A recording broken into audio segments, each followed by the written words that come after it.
Good morning kagrasa. Araw na naman ng Martes.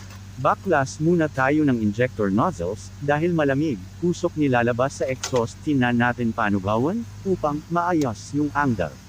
Makina hindi mausok ng E150 Toyota. Trouble natin bakit ganun kagrasa.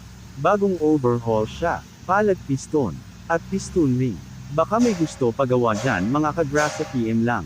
Brake lining change oil top overhaul. Get loose peace out.